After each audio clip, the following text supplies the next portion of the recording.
Edward Snowden is back in the news, and this time because of a 20,000-word piece in Vanity Fair.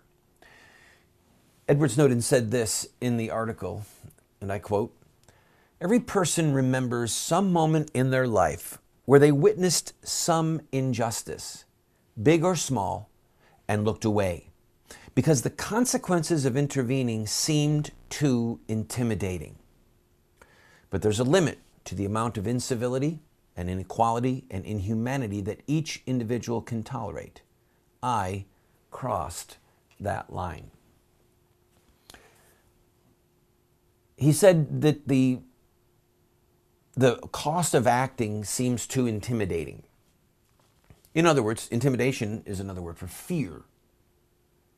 Okay? Well, the opposite of fear, or at least in some discussions, the opposite of fear would be courage, fearlessness, to be courageous.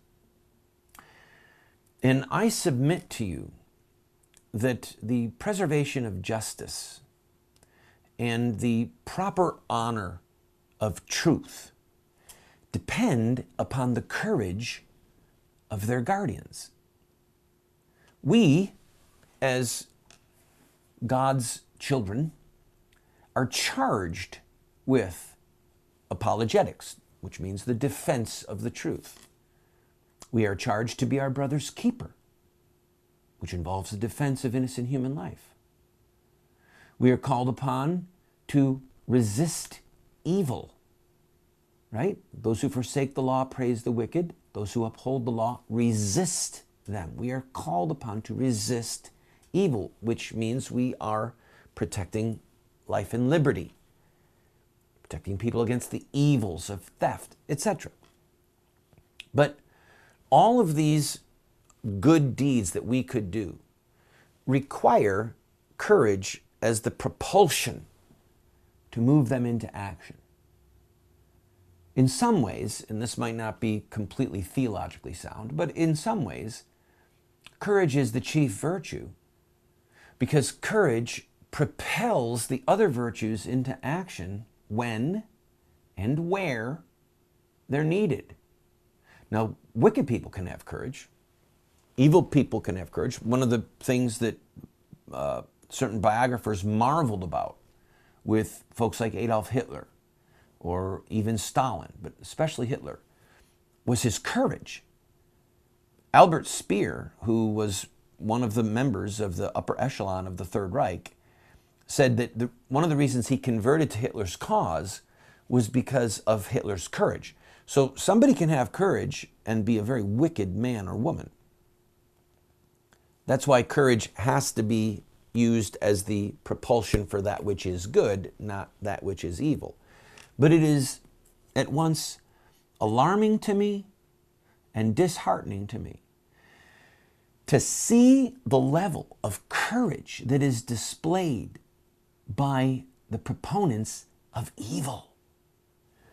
Thank God for Edward Snowden having revealed to the world the unthinkable breach of trust that our government is involved in, the trampling of the Constitution. Thank God he did it. But friends, it took courage. It took courage for him to do it, because his whole life, for the rest of his life, was going to be completely different. We are called to self-sacrifice. We are called to self-discipline. We are called to be courageous. Courage is not the absence of fear. Courage is doing what's right in spite of your fears. And so, as you see the playing field, as you see what is going on around you with your immediate family, with neighbors, in your community, in your schools, perhaps where children are being corrupted by unthinkable sex education programs. There's so many places where you can see evil and injustice all around you. As Edward Snowden was talking about, everyone remembers some moment in their life where they witnessed some injustice, big or small, and looked away. We don't want to be those people. When I come back from this break, I'm going to tell you a story from my childhood, and one that had an enormous impact on me, and then encourage you to have courage, self-discipline, so that maybe you can make your mark for God in time and in eternity. This is the Voice of Resistance.